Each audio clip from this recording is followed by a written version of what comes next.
We're investigating private birthing homes, and a simple Google search shows 20 businesses offering midwife-led home deliveries in Gauteng and Northwest alone. Most have good reviews. But since our expose on a rogue midwife, 𝗀𝗫𝗍𝗔, we've received tip-offs saying some are unsafe, even dangerous. Our next story is sure to leave you utterly outraged. This is the disgraced midwife whose license has been revoked. This is not the first time that babies have been in distress when they have been delivered in that institution. I was unconscious 4 times and I didn't worry about it. My husband had to get me back again. When she came out, she was not breathing. Inundated with reports of babies dying, we take a closer look, focusing on 2 facilities in particular. First, we investigated Rustenburg's Bingle birth, from where midwife Glattis Pedi performed home births until around 2 years ago. At that time, I was thinking it will be safer and better at a midwife as than a state hospital.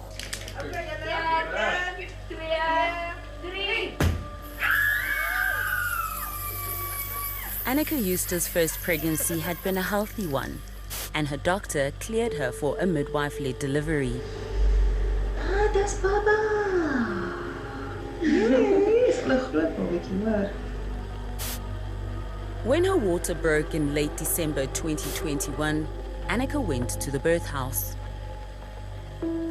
When the midwife came, she said I was 1 centimeter dilated, and she said it's going to be a long night.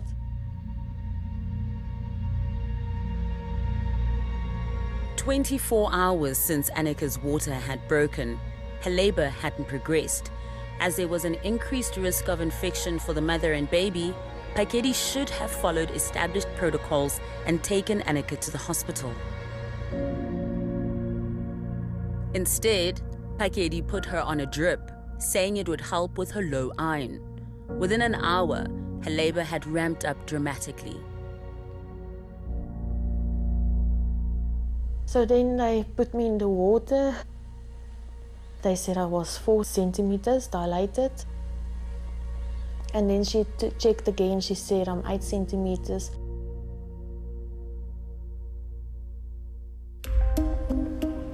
Dr. 𝗀𝗫𝗶𝗶𝗴𝗶, a midwifery specialist, suspects that Pedi put an induction drug called oxytocin into the drip, leading to Annika's accelerated labor. Induction is a medical procedure that should never happen in a home birthing setup. Because once you start interfering, the chances are that you need more interventions. As soon as there's intervention needed, let's be in a hospital. Despite Annika's healthy pregnancy and hopes for a gentle birth, things quickly spiraled out of control. Her daughter was stuck in the birth canal. They told me if I don't push harder, we're going to lose her. The delivery was extremely traumatic, but after hours of fighting, Gabriella was born just after 10 that night. She wasn't breathing. She was blue, almost blackish. Pedi resuscitated and stabilized the baby and told Annika an ambulance had been called. Hours passed and no ambulance arrived. Gabriella's breathing started to go down. So my mom went to ask them, where are the ambulance? Then the midwife told her that, no, they're still busy with paperwork. This EMT who was on site that night says Pedi called them almost 3 hours after the baby was born. We've had countless times that we went to that place. They only phone the ambulance when they are out of options. Annika's daughter died shortly after arriving at the hospital. The doctor called us in and said she passed away. There's nothing they could do.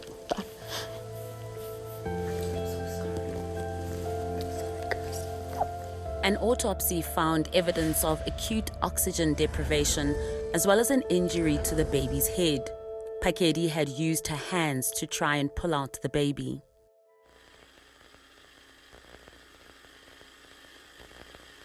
That's not proper home birthing midwife care at all. They should just flip and keep their hands off the drugs.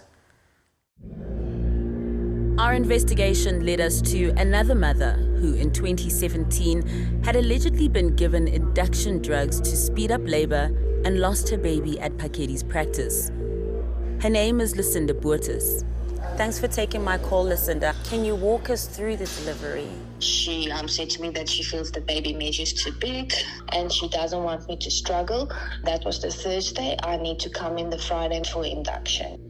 I was pushing for 4.5 hours constantly. Again, Pedi transgressed her scope of practice by allegedly administering induction drugs and allowing prolonged labor instead of sending Lucinda to a state hospital. In the end, this baby girl pays the price.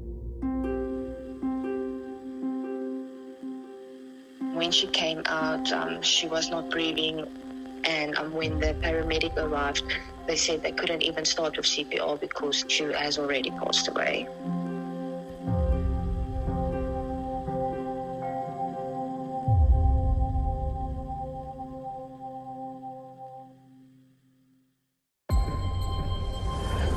Our investigation turned to the second birthing home, Kathleen's mother and baby clinic on Johannesburg's East Rand.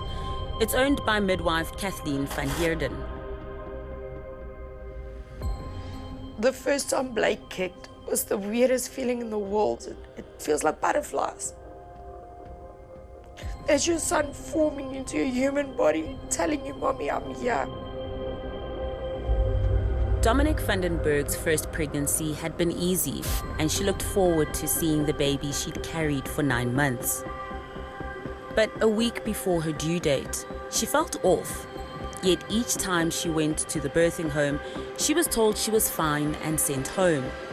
Then one evening, she went in and was seen by Kathleen's assistant. She said to me, "You're 2 centimeters dilated, but I'm going to break your water so you can leave with your baby today, so that we don't have any false alarms anymore." She breaks my water. The first thing that comes out of her mouth is, "Oh, I'm like, "What do you mean, oh, Blake is in distress." I'm like, "What do you mean?" "No, your water is brown. I need to phone the ambulance."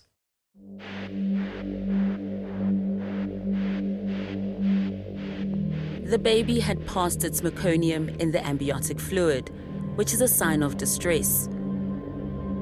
According to protocol, Dominic should have been referred to a hospital, but instead, it seems she was induced.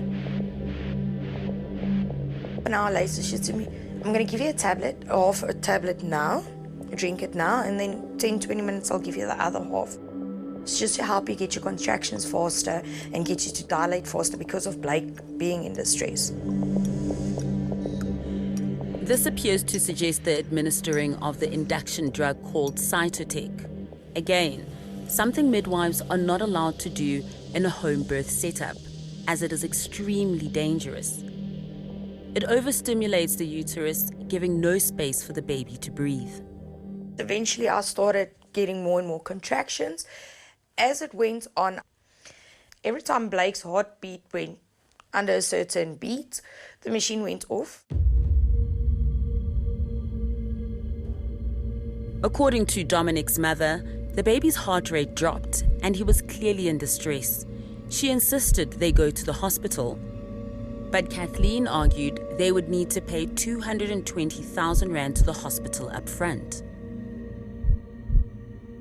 In hindsight, knowing what you know now, why do you think she mentioned that 200,000 rand? So that I can stay there and so that she can have my money. If you give birth at the hospital, she needs to give you your money back. You think this was a money decision? Definitely.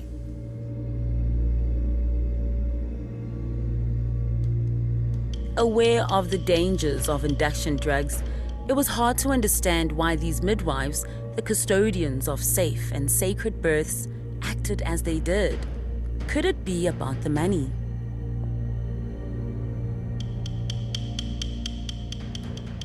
Do you think that there's a move to creating this to being a business of birthing as opposed to the focus on mommy and childcare? Look, there's medical bills to pay, so there is a business element to this. Yes, a doctor needs to be well remunerated, and a midwife too. Let's pay decent remuneration, but don't try to make it a business to catch as many babies that you can have, that you can earn a lot of money. 𝗀𝗃𝗿𝗏𝗀, who delivered with Kathleen in 2021, was also allegedly given induction drugs. She gave me a pill. She's only allowed to give me a half a pill. It helps for the contraction, but she gave me a full one because my water is already broken. She didn't say she's using a drug to induce? Nothing. She only said to me that it's for the contractions, to help the labor. That's all she said. 𝗀𝗃𝗿𝗏's medical records obtained from Kathleen show that at 24 hours, when she should have been transferred, she was given oxytocin to induce labor. And as with the other babies we'd heard about, 𝗀𝗃𝗏's went into distress. My mother and my grandmother decided before 1, I have to go to hospital, otherwise this baby is not going to make it. And Kathleen was like, no, no, no, trying to stop it. And as soon as we got in the car, she was standing next to the car and said to us, you did not pay. So my husband showed her the proof of payment of the 15,000 we paid.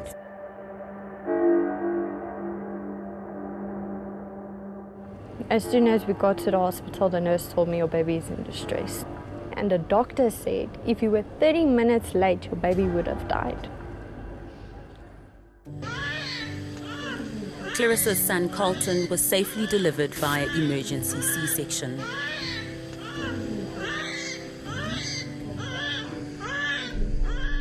But Dominic's story didn't have a happy ending. Kathleen delivered Blake on the 16th of May, and he died soon afterwards. And I wanted to play God. I don't wish this on anyone. To see your son turning blue next to you.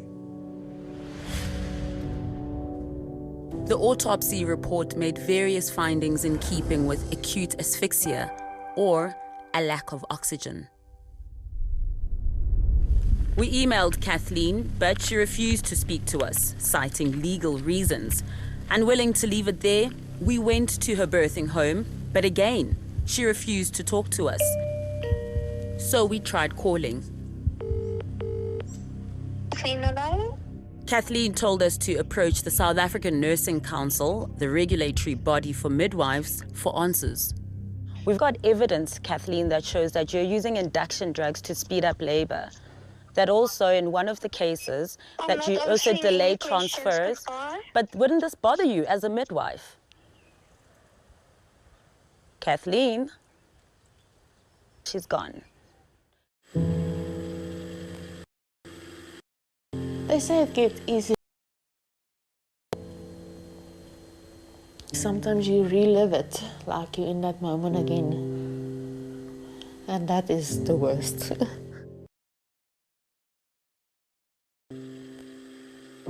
Our investigation into midwife Glattis Phakhedi showed that 6 babies died in her care between 2016 and 2022. We tried repeatedly to contact her, but she never responded. Bengal Birth told us that she rented birth space from them and the clients were hers, not theirs. In 2023, 3 complaints against Phakhedi were sent to the South African Nursing Council, or SANK, but the families say they haven't even received an acknowledgement email. We need to have a bit more rules and regulations in place to make this a safe and also profitable business. They admitted to us, SANK, that they don't actively go out. They wait till somebody lodges a formal complaint and only then will they look into it. Correct. So basically nobody's really auditing these birthing centres. Correct. There's a systemic issue here. And if we are going to do the same things, we're just going to see more and more problems. The Nursing Council initially refused to talk to us, but later sent a written response after we approached the National Department of Health. SANK is currently investigating Glattis Pakedi, who is still a registered nurse. On Kathleen Fanhiran, Dominic says she first submitted her complaint in March 2021. But SANK denies this, saying they first received the complaint this year and that Kathleen is currently under investigation. I know we live in a country where people don't pay for their sins, but I want them to pay.